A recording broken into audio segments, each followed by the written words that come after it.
That is sheets right there, right there. Thanks, Arthur.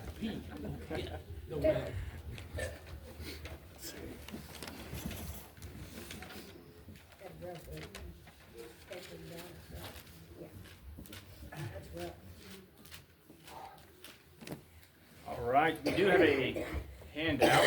Does anybody need one?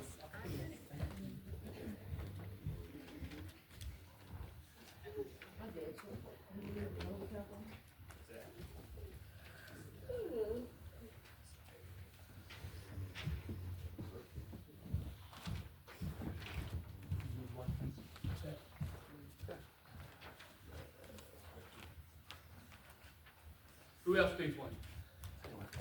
Think so?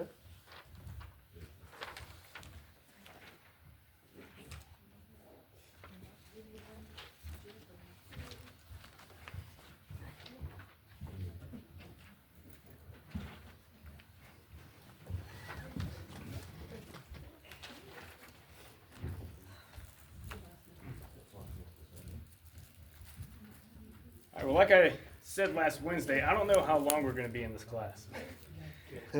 I can see this class going on for probably about maybe 5 years. 6 years. But I may not allow it to prolong that far. I may cut it short if it gets to the point of going over a year or so. But anyways, Not my fault. yeah, if you need somebody to stone, that's that guy right there, yeah. He's the one who suggested it. But anyways, Life of Christ. Last Wednesday, we went ahead and kind of just looked at the introductory material.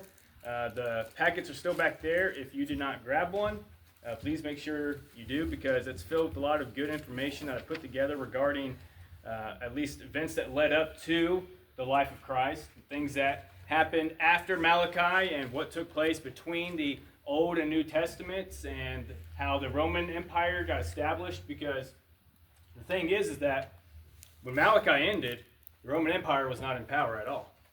And yet, when we see Jesus arrive on the scene, we see that he comes into a world where it's being run by Roman Greeks. And so it's like, okay, well, what happened? Yeah, well, the 400-year period of silence, when God did not send any more inspired prophets, no more inspired spokesmen for 400 years, until they would hear a voice as one crying in the wilderness, John the Baptizer. And that is what's going to bring and prepare the way for the coming of the Messiah, of Jesus.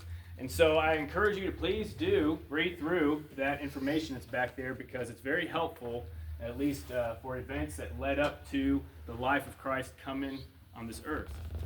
But I'd like to go ahead and have us begin by opening our Bibles up to Luke chapter 1. That's where we're going to begin. Luke chapter 1.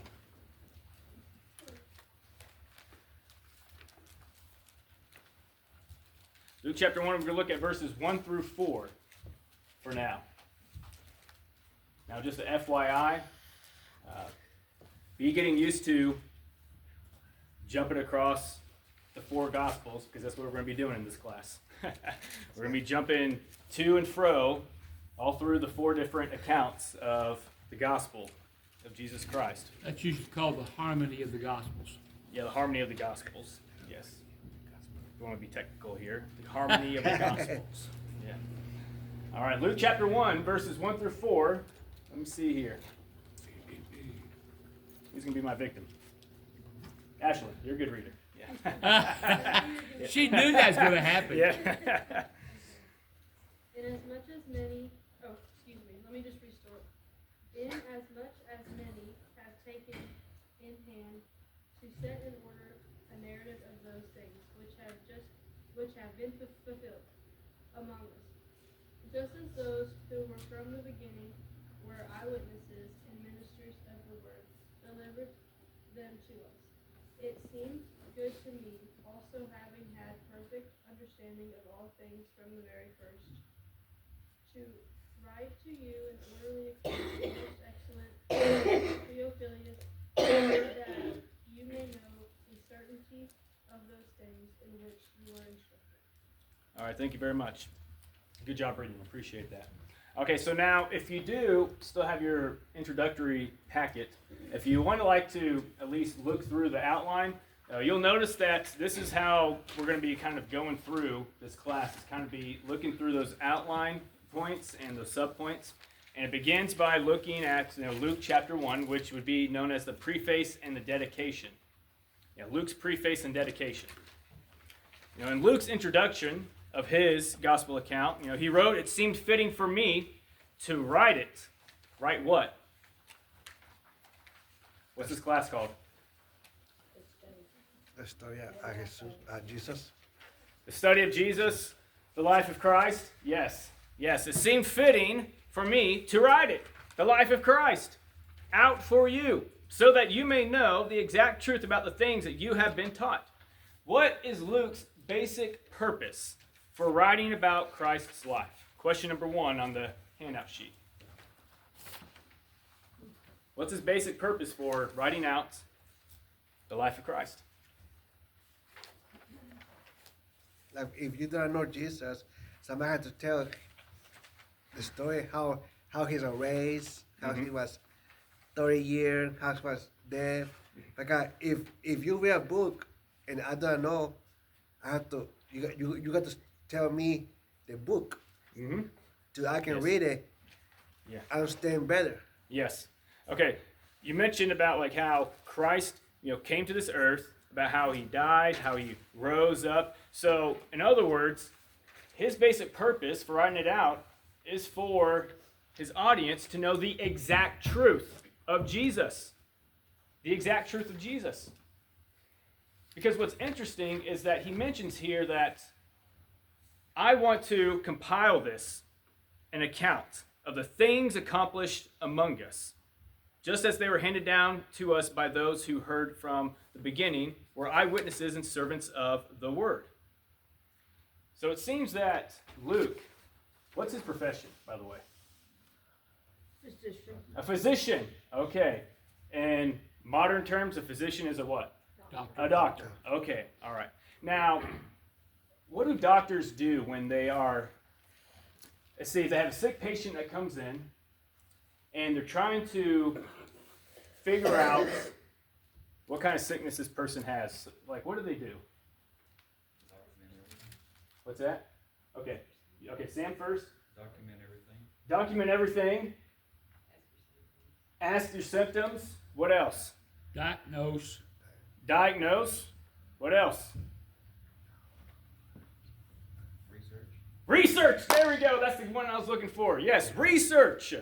All right. So doctors are very known for their observation, for their documentation, and also for their research. Luke is one who is not just a doctor, but he is a searcher, a seeker of the truth. He is a historian as well. And historians love to gather as many eyewitnesses as they possibly can to try to document these things, to record it, to compile it, and put it together. And why is he doing that for Theophilus? Why is he what? Why is he doing that for Theophilus, the guy that he's writing to? I think he wants to get verification that everything Jesus did was true. Yes. Verification that everything that Jesus did was true. Now, the name Theophilus means lover of God. That's what it means. Theo, from the Greek, meaning God, and philis, coming from love or friend. It's like a brotherly love or brotherly type of friendship. So, lover of God or friend of God is what he's writing to. Now, he seems to be among those who are known to be as God-fearers, just like Cornelius in Acts chapter 10. And we discussed a little bit about who the God-fearers were in our introductory notes last Wednesday. God-fearers, who were they?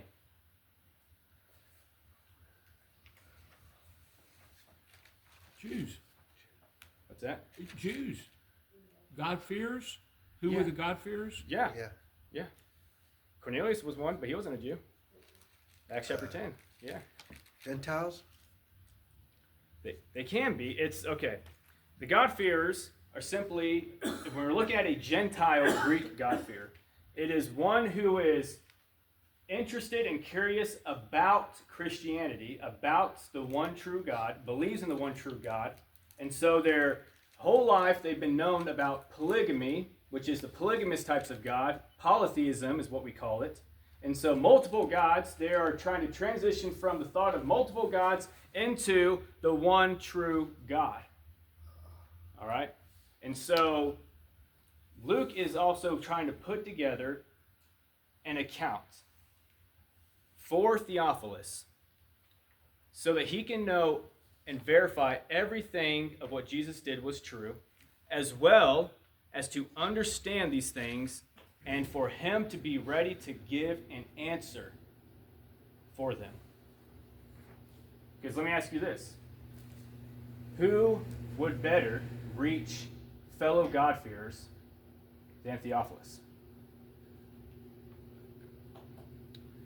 No one. No one. Just like we've been talking about, like in our Bible class at 3:30, there's going to be some people that you may be able to reach out to and be more effective than I ever could. And so Theophilus has a group of those who he can reach out to and be more effective in reaching them than Luke ever could.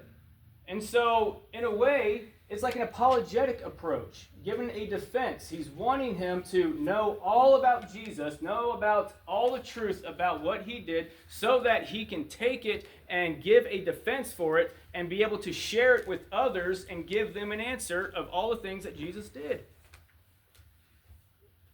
And so here are the highlights of his introduction. He has, inasmuch as, verse 1, many have undertaken to compile an account of the things accomplished among us. So evidently, there was a basic body of beliefs about Jesus that was common to all the church. They were handed down by those who from the beginning were eyewitnesses and servants of the word. So who would be the eyewitnesses of Jesus? The people. The disciples, the chosen apostles? Yes. So Luke is also gathering his information from them as well. We don't know exactly who he met in person with, if it was Peter or John or Matthew or any of the other chosen apostles, but he met with them and was able to gather more information from them about Jesus. He said, "It seemed fitting for me as well, having investigated everything carefully." He investigated everything carefully. Now, this may indicate that some who wrote accounts of the life of Christ did not investigate everything carefully. Now, this would exclude Matthew, Mark, and John. But sure enough, there was a lot of other accounts, so-called accounts, that were written about Jesus that, are just filled with nothing but nonsense. Remember we talked about a little bit about those Gnostic Gospels, those what's they call it? They call it the secret Gospels or the hidden Gospels or the forgotten Gospels. There's one that's called the Gospel of Judas. There's one that's called the Gospel of Mary. Gospel of Mary talks about how Jesus ended up marrying Mary and had children with her and whatnot. There's one about the Gospel of Judas where basically that portrays about how Judas was the hero in it. Yeah, there's a Gospel of Thomas, the Gospel of Peter and everything. But when you view and read through all those gospel, accounts and everything, it's filled with nothing but nonsense. Things that contradict and go completely against what the apostles taught throughout the entire New Testament. And obviously, those accounts were forged. They were not really written by Judas or Peter or Thomas or Mary. They were forged that way. And there's a whole bunch of evidence to show and to prove that how it was forged and how it actually is not inspired and not true, not accurate, but that's a class for another time. But anyways, he wanted to write out for him in consecutive order. Now, what does consecutive order mean? Chronological. Okay, chronological, yes. And we'll find out that Luke's gospel is a little bit more chronological than Matthew, Mark, and John. But however, we also see that it's not fully or completely chronological. So, I mean, is Luke contradicting himself when he says that? Sometimes you have to give a Just background. didn't write it all down. Sometimes you got to give a background. What's that? What'd you say, Dorcas? I said, each one of them wrote down sometimes the same thing, but sometimes the expelled more would write more than another one would, and Yes. so it's just the way he wrote it. Yes. I mean, from his perspective and everything. Yes. Now, what's interesting is that this word or this phrase that's used in the Greek about writing it out in consecutive order does not necessarily mean a chronological order, but rather the term consecutive order can refer to the writing of an orderly account, one that is orderly and organized, a logical, thought-out version. Some versions have narrative. Narrative, really. Narrative. Narrative. Yeah. What version is that? Is that King James? Well, it's probably, I don't know if it's American Standard, but it says, in order, a declaration, and then it says, to draw up a narrative. To draw up a narrative. Okay. I mean, we read it, and it is a narrative. Yeah. I mean, there's a lot of dialogue and discussion going on. But maybe that Greek word, I think It's not I a think like good, accurate translation. mine say different. what's yours say? My number one say many have undertaken to draw up an account of the things that have been fulfilling among us, just as they were heading down to us by those who from the first were eyewitnesses and servants of the world. With this is my sense. I myself have carefully investigated everything from the beginning. I too decide to write an orderly account for you, most excellent Theophilo, so that may know the certain of things so have been taught. All right. Yeah, so we're all going to have, using different versions, they're all going to be translated, differently. And so, but the fact of the matter is that Luke here is compiling. I mean, we can all come to an agreement that the message and the context is the same about how Luke is compiling an account of the most orderly and well thought out and investigated account for Theophilus. Now, I already gave you the definition of what Theophilus' name means, but if you were to take an educated guess, who is he?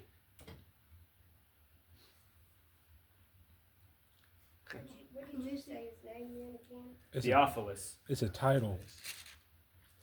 Is Theophilus a title? Or is it most excellent is what the title is? Exhibits. Yeah. I don't know. It's a Who thinks it's a real person? Yeah. About him. yeah. Who thinks it's a real person, or who do you think it's Most- a metaphor for a group of people that he's writing to? It's about it. Yeah. Yeah. Here's the thing. That information really doesn't necessarily matter, honestly. Because when I study through this, I mean, you'll be surprised on how in our brotherhood, they are completely divided on this Theophilus. Whether if he was a literal man that Luke was writing to, or if he was a metaphor for a group of truth seekers or something like that. What fact of the matter is that I take the view that he is a literal person. Me too. Yes. Why would he call him most excellent? Why do we call him most excellent? Why- Because if he's not a real person, exactly. And if you actually record Acts chapter 24, verse 2, and chapter 23, verse 6, you see that Luke there, when he wrote Acts, uses the same phrase. Most excellent Felix. Most excellent Festus. These were Roman official titles that were given. So here you have a Roman official who is very interested and curious in Christianity and in Jesus Christ. And at this point, he may already be a believer. And so Luke is putting this information together for him so that he can reach other individuals who are curious as well about Christianity and about Jesus. And so, But in Acts, he just calls him Theophilus. yeah, Theophilus, yeah, Not in Acts. Yeah. Where? yeah, Acts chapter, Acts yeah, Acts chapter verse 1. 1. Yeah. Oh, I'm sorry. Yeah, you're talking, yeah, okay. So I Can I think read it's you probably what my introduction says about Yep, him. you're right ahead, yes ma'am. Theophilus? Mhm. It says, Theophilus, friend of God, the title most excellent or most noble, see Acts 23 and so forth, like, indicates that Theophilus was a man of high social standing. Yes, he was. He probably assumed responsibility for publishing Luke and Acts Mhm. so that they would be available to the Gentile readers. Yes. Mhm. Yes, absolutely. And that's actually what I have in my notes right here, that he most likely, with the high status that he has, he could have, in fact, have been the one who published the books, Luke and Acts, and made copies of it to give out to the churches and to give out to Gentiles and all those who are seeking the truth. Yeah, he So I'm prob- glad you shared that. I'm glad you shared it. What? I always thought he was a real person. Yeah, I mean, I think it's just kind of just keeping it simple. I mean, he's addressing a person, so let's just keep it simple and just say, like, this is a person. Yeah. But the fact of the matter is, whether he was a real person or not, doesn't change the fact that here, this is going to be addressed to you. It is a compiled narrative or account of all the things, a careful examination, a careful research of everything of what Jesus did in his life. Yeah, it's nothing to Yes. nothing to bicker about. Yeah, it's not. I feel like if he took the time to write to a man to give him this account from the very beginning, I have a better feeling about, hey, it's written to me. Yes, I could personally take it into my life. absolutely. It's personalized. It is personalized as well. Yes, absolutely, absolutely.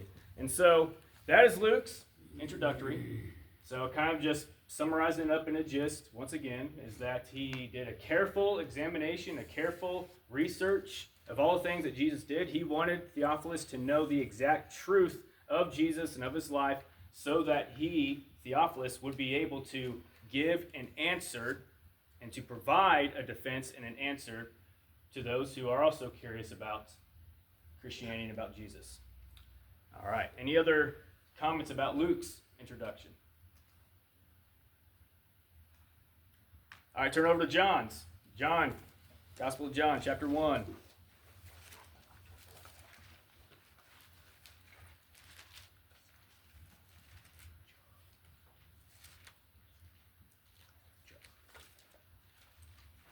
Now, John's introduction is a lengthy one. His begins at verse 1 all the way through 18. All right, so Cody, can you read verses 1 through 9? In the beginning was the Word, and the Word was with God, and the Word was God. He was in the beginning with God. All things were made through him, and without him nothing was made that was made. In him was life, and the life was the light of men, and the light shines in the darkness, and the darkness did not comprehend it. There was a man sent from God, whose name was John. This man came for a witness, to bear witness of the light, that all through him might believe. He was not that light, but was sent to bear witness of that light. That was the true light, which gives light to every man coming into the world. All right. Thank you. And let's see.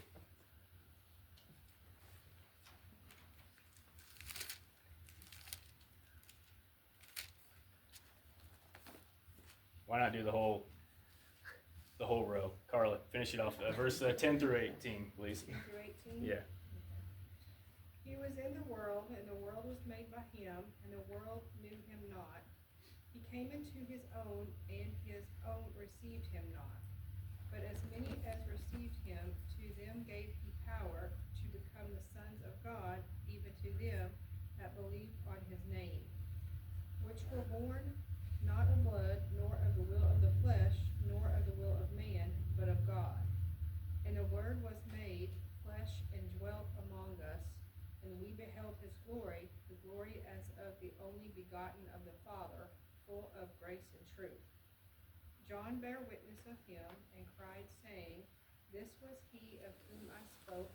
He that cometh after me is preferred before me, for he was before me. And of his fullness have we all received, and grace for grace. For the law was given by Moses, but grace and truth came by Jesus Christ. No man hath seen God at any time. The only begotten Son, which is in the bosom of the Father, he hath declared him. All right, thank you. All right. So question 4, which, by the way, I forgot to mention it. It's my first time actually ever teaching Life of Christ. Yeah. I mean, this class was not taught at Bear Valley, so all these notes and everything are all fresh. They're new and everything. And so bear with me if I don't do a good job as Brother so-and-so in teaching this class. It's my first time doing it. But there's going to be a lot of reading in here, so I thank you, everybody, for bearing with me on that. But John's Gospel, question number 4 on the discussion sheet. John, unlike Matthew and Luke, why does he refer to Jesus as the Word?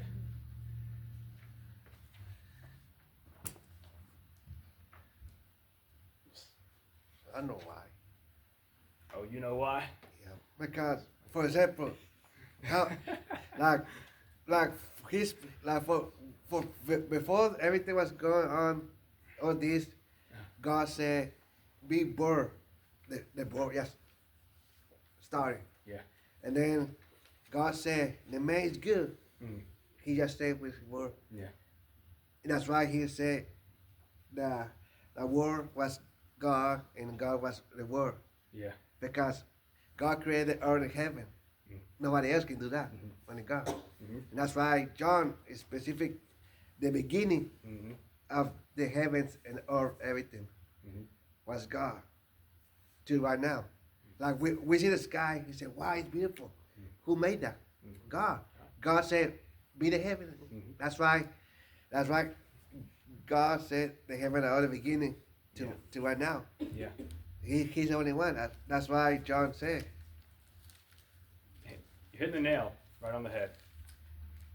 Because in Matthew and Luke's account, all right, it tells about Jesus being born in what town? Say it louder, come on, don't be shy. Bethlehem. Bethlehem, yes, Bethlehem. All right, so Matthew and Luke's account describes Jesus of coming into this world being born into a town called Bethlehem. But John wanted his readers to know that Jesus existed long before that event. He even existed before the creation of the world, as you pointed out, Jesus. Because he is, in fact, God. In the beginning was the Word, and the Word was with God, and the Word was God. He was in the beginning with God. Jesus is one of the 3 divine personalities who comprise what the KJV calls the Godhead. Now, the term God, and this is where a lot of people still struggle with the concept of how can he be God, but yet the Son of God as well at the same time? How can he be God, but also the Son of God at the same time? Well, he didn't become the Son of God until he was born on earth. Well, he was already the Son of God since the beginning. He's the Word. Yeah, but he's not the Son. He was just the Word. But he's the Son, though. No, he didn't become the Son of God until he was born on the earth. He was earth. still the Son of God. Yeah.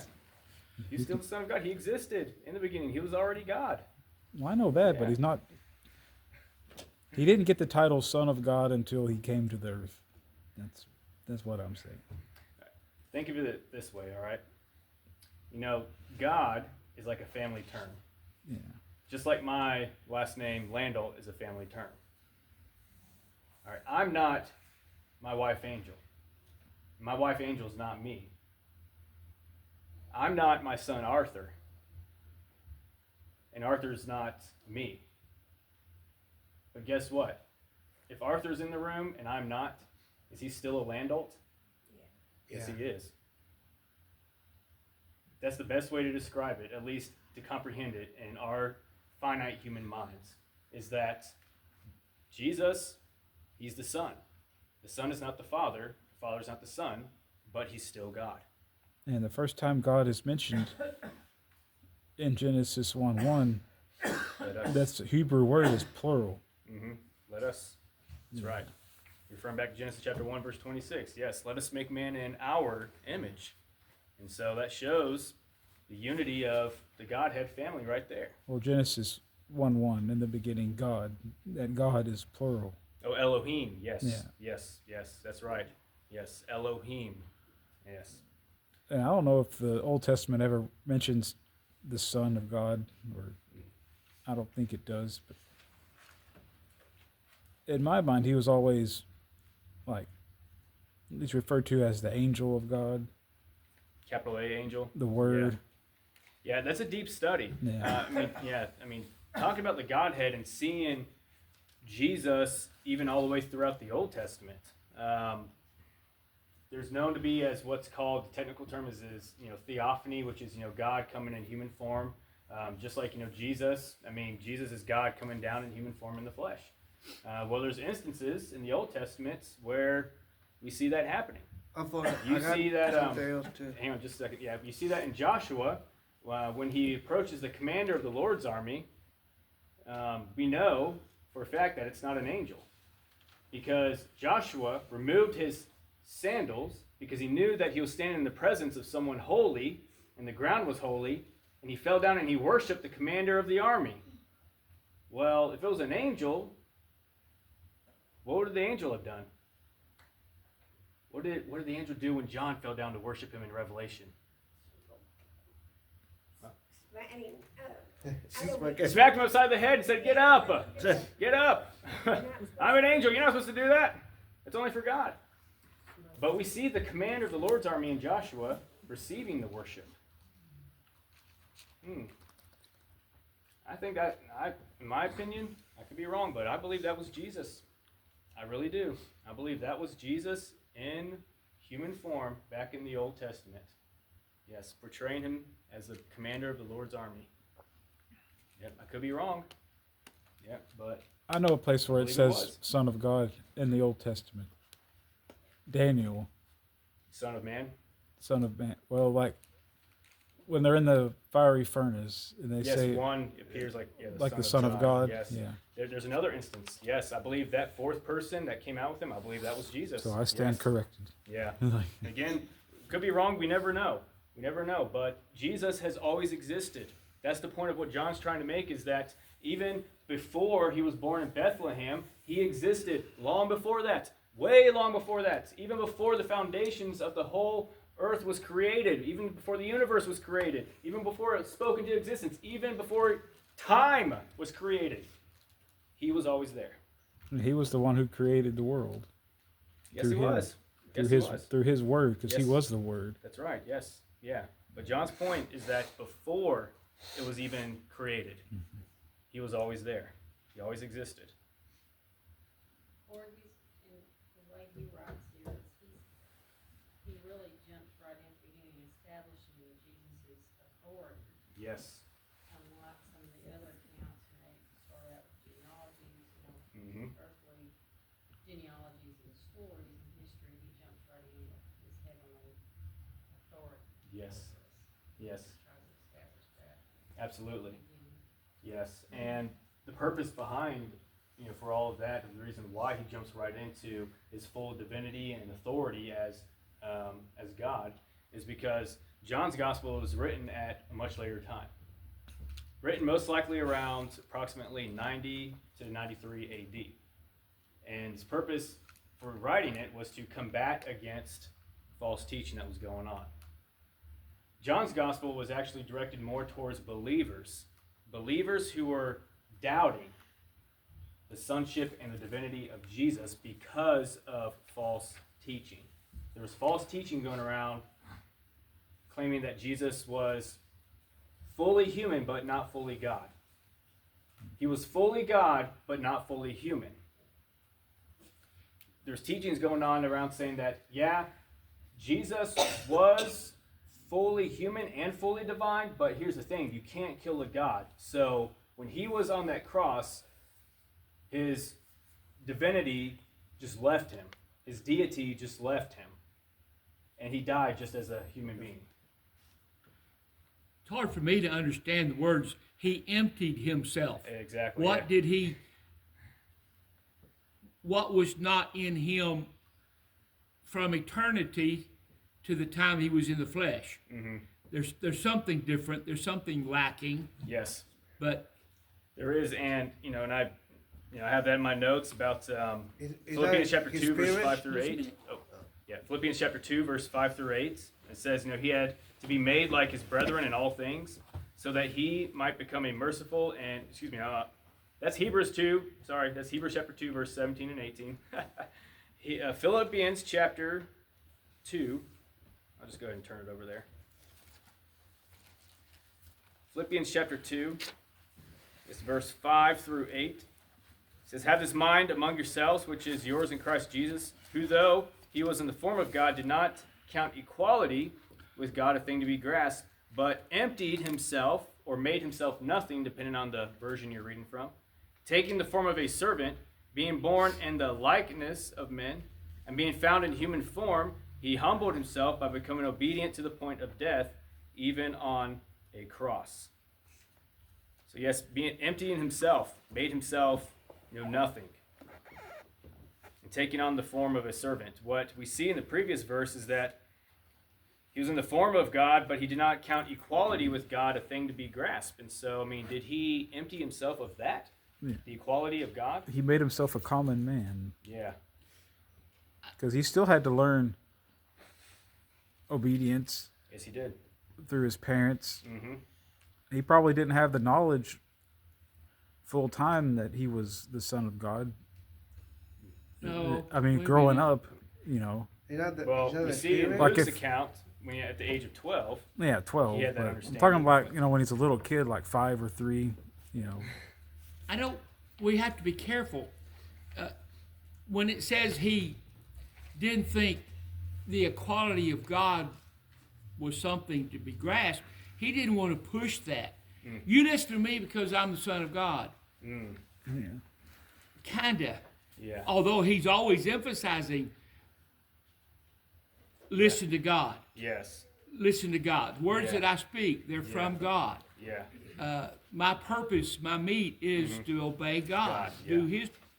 So it's just something very difficult to grasp. It is. As human beings, he's infinite. Yes. We're finite. Yes, we are.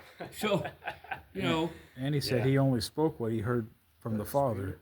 Yes, yeah. And what the Father declared to him, he declared to them. Yes.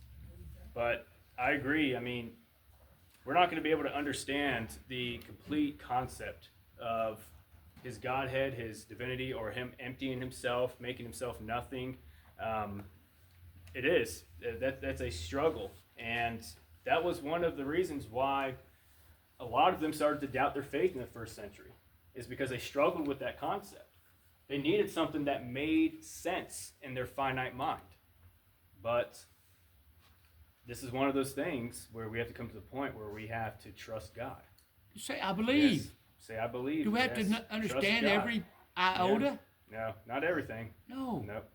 We can try, but what has been revealed, we can understand. Yes. Everything we have that pertains to life and godliness, everything that we need to know is given to us. The secret. There's 4 things about this word that's emphasized in chapter 1. The eternal word is in verse 1. The creative word is 3.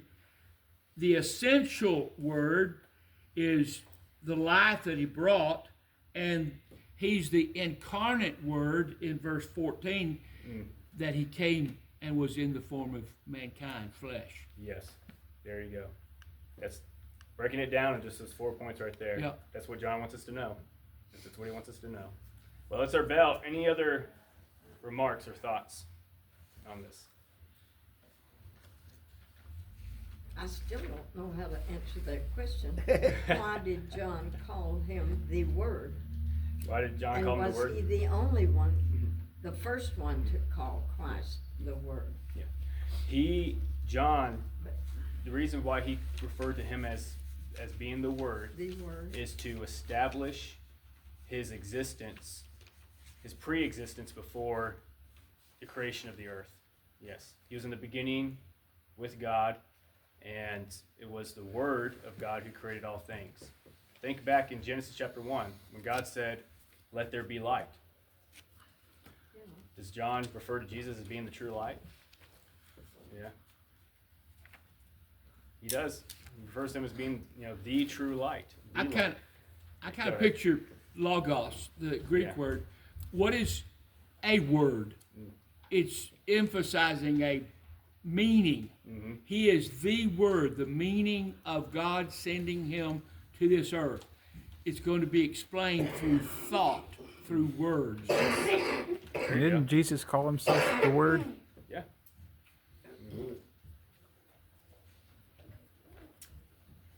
We may not completely understand it, and so I tell people, welcome to the party. Yeah. Welcome to the party. All right, But well, was he the only one that called Jesus the Word? like the word? Was he the only writer that called In the him gospel, yes. the In the gospel, Word? yes. Yes, ma'am, in the gospel. I think that's odd. Yeah. Jesus That's called what stands himself, out. I'm the way. Yeah, I am The the way, Word. the truth, the life. Yeah, yeah. But no, in the harmony of the Gospels, John's Gospel, he's the only writer who referred to him as the Word. Yeah, He could just as well call him the truth. the truth. Yes, and he does. I The mean, way. yes, and he does in his Gospel accounts. Yeah, first Jesus, I am the truth, I am the way, I am the life. Yes, yeah. And he's going to be given a whole lot of I am statements as well. Sorry, Juan. Yeah, I'm the good no, shepherd, you're I'm the door. Yeah. Yeah. It's a lot of stuff, I know.